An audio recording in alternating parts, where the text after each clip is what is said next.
Hello and namaste. I am so glad to be with you today because I've got a special guest, someone that I have met online through actually a couple different places. One is through an online community called the Wellness Universe, and also we have become Facebook friends. But now I'm so delighted because I've gotten to actually see her through the wonders of Zoom, so it's great. Her name is Kim Ramsey-Winkler.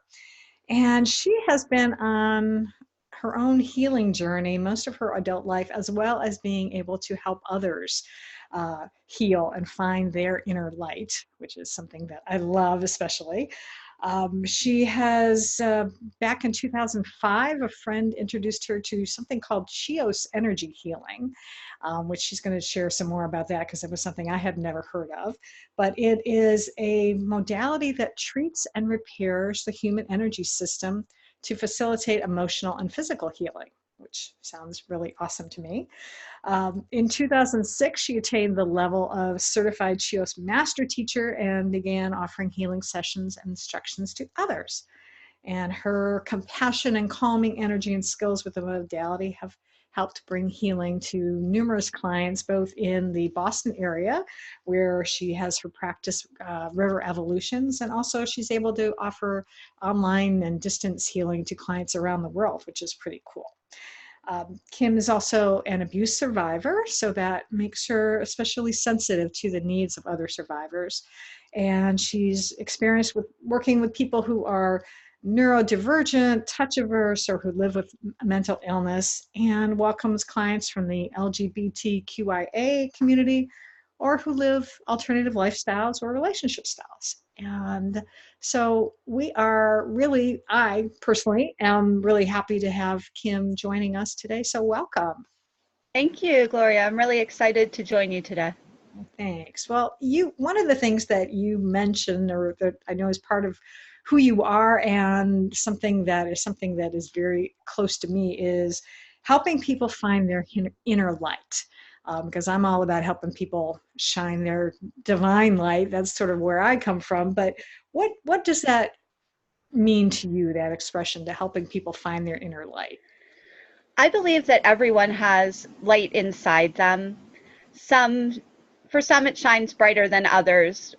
People who tend to gear toward healing, toward empathy, have a really bright inner light, but abuse and trauma can dull that light.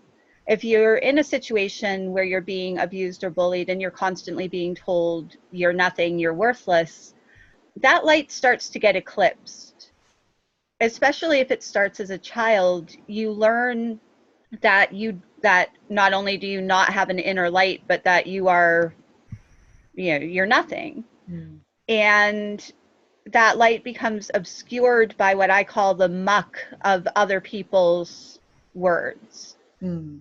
A child who hears those things from a lot of people or from people who are caretakers to them don't necessarily understand that the person who's saying it is wrong. So the child internalizes it, and it becomes part of their identity.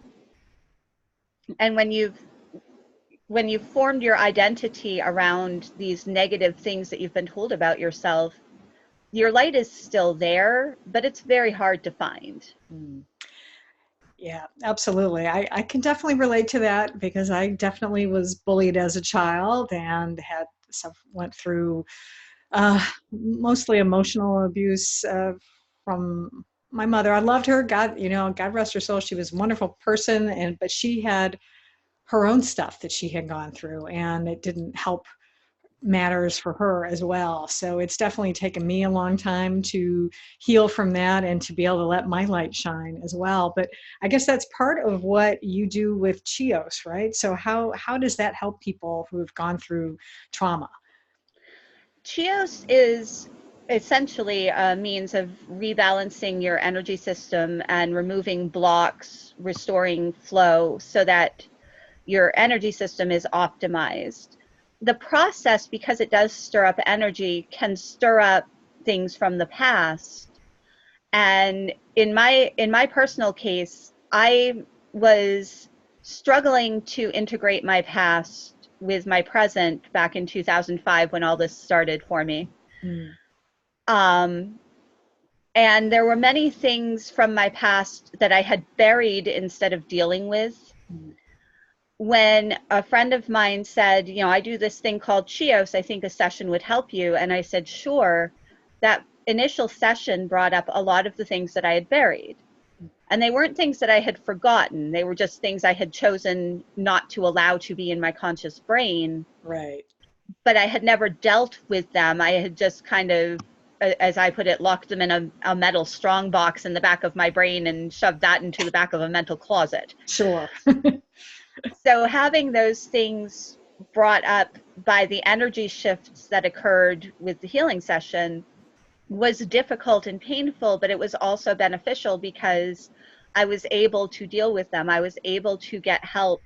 I was able to get into therapy and start trying to actually heal from these things as opposed to just pretending they weren't even there. Mm.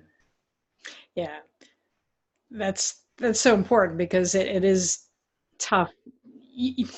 Well, it's like when you are sort of downgrading things or locking it away, as you said, it tends to, or at least I found, at least in my case, sometimes that it shows up in other ways of your life, not necessarily the healthy ways. And so it's good that you were able to find something that would help you and start to unlock that and deal with it a little bit. So how does energy healing help someone really find their inner light? How does that work? Through the process of energy healing, you know, things will come up that they can then address. Part of my healing sessions when I work with a client include discussions at the beginning and end of the session. So it isn't only the energy healing itself, there's some coaching involved and some peer mentoring because I've been where most of my clients are. And so I am not a therapist. I don't pretend to be, and I want to make that very clear to any clients and to listeners. Right. But I do have experience in talking with peers who are not as far on their journey as I am on mine. Mm-hmm. And so I try to encourage my clients, you know, these things are going to come up for you. I'm here. Here's the name and number of a mental health person in your area. Mm. Talk to your doctor, talk to other peers. But above all, remember that you are a good person and what you have been through does not change that. For Mm-hmm. some of my clients, that's all they really need to hear because they've had so many voices from outside telling them they're not a good person, and those voices are now in their own head. And it's really hard when you've got your own mental voice saying you're a bad person to turn around and say, no, I'm not, I'm a good person, because you're at war with yourself. Sometimes having that external voice say, you really are a good person, and I want you to know that even if you don't believe me right now. Sometimes that helps more than anything else that I do for them. Yeah, that's awesome. Yeah, because I think you're right. They need to hear that validation from someone outside of themselves. Because yeah, when we start living in our head too much, it can be a real trouble. But when you have someone else saying, yeah, affirming, yes, you are good, you are whole, you're healthy. Um, I think that's a wonderful way to go. And as you mentioned, but sometimes people do need to have other help. They do need to have to seek other experts to help with things, especially that might be really real traumatic or something, maybe some kind of sexual abuse, for instance, or something like that, that maybe needs a little bit more care dealing with, right? Exactly. I always make sure, because when I do a healing session, sometimes I do notice things in their energy that tells me this person has experienced this type of abuse, or this person has this illness that they're not getting addressed, or something like that. I'm not a medical professional. I'm not a mental health professional. I will never pretend to be. But I will say, you know, I noticed this thing involving your second chakra, and sometimes that means that there is a history of sexual abuse. Have you considered, have you talked to somebody? Or I suggest maybe you have your doctor check out this area the next time you have a checkup or something like that. I'll kind of nudge them in the direction of getting help that they might be putting off getting, Mm-hmm. Yeah. while still making it clear I'm not diagnosing you and I'm not telling you what to do, because that's not my role and that's not my qualification. Right. Yeah, absolutely. Yeah. But it's still, you're definitely still providing a wonderful benefit, because I definitely believe in, I've experienced, I haven't done Chios, but I've had like Reiki healing. Mhm. And I did that a lot actually when my mom had passed away, and it really helped me a lot with the grief process. So I know energy healing definitely has its place, and it's great that you're able to do that. But tell us a little bit, if you wouldn't mind, would you be able to share a little bit about what kind of set you on this path? What's your journey? How did you get here? Well, I did experience emotional abuse as a child and during my first marriage. Mm, I was bullied in school a lot. I had many, many external voices telling me what a horrible, crappy person I was, and very, very few, if any, telling me that I was a good person. Um, and I grew up, I got married, I had children. I struggled to be the mother I wanted to be because I didn't have the tools, and I believed that I was going to be a crappy mother because I believed I was a crappy person. oh, So it was very difficult for me to be the parent that I wanted to be for my children. right. And as they got older and I got older, I knew I needed to make changes and get help for myself so that I could try to improve things for them as well. Mm, Um, I I tried medications, I tried talk therapy, I tried everything I could think of, but there were sometimes obstacles in my being able to seek treatment, and some things just plain didn't work. right.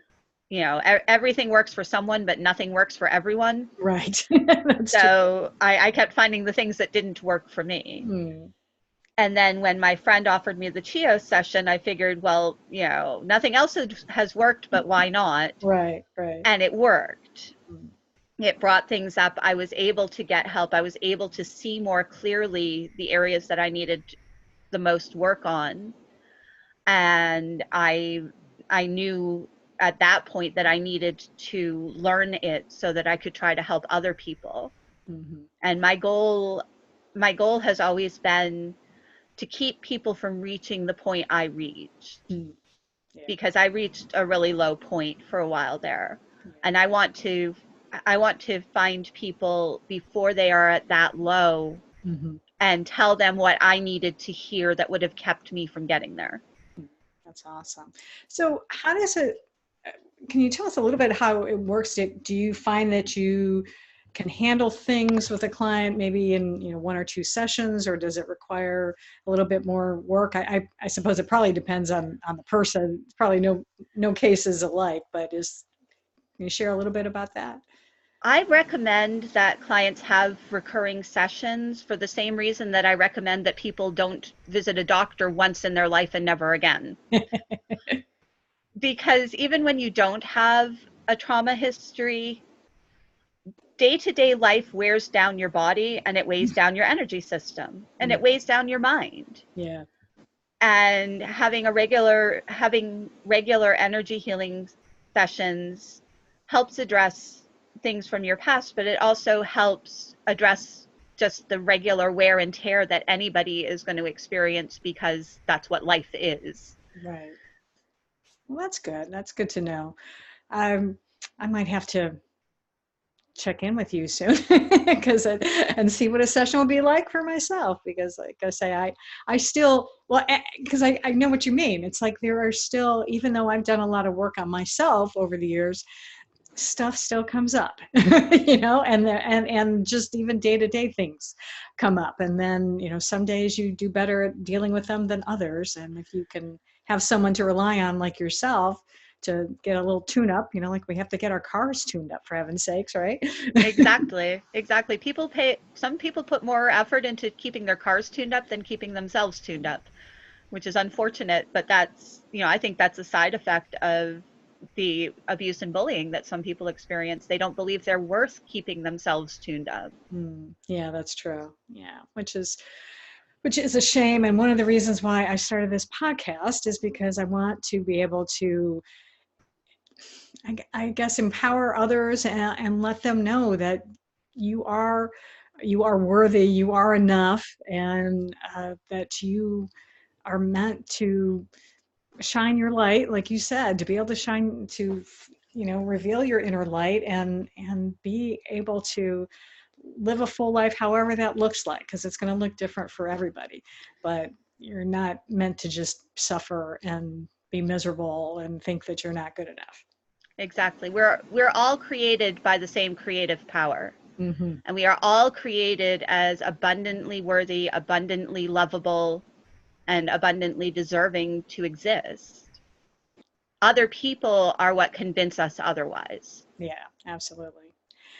So we will carry on and do our work in the world, won't we?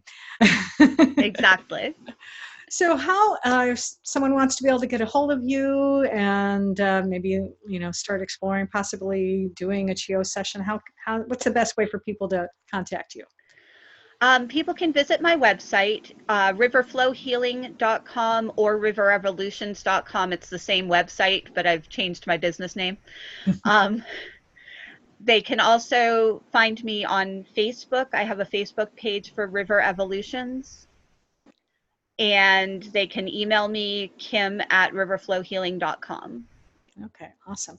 Well, I will also put all that information into the show notes as well, so that people will be able to follow you, and also on YouTube, so people will be able to connect with you as well. So thank you so much for Thank being on the you. podcast today, Kim. I appreciate it. Thank you. I really appreciate the opportunity. All right. Well, and then we'll see you on the next episode. So take care, everyone. Namaste. Namaste.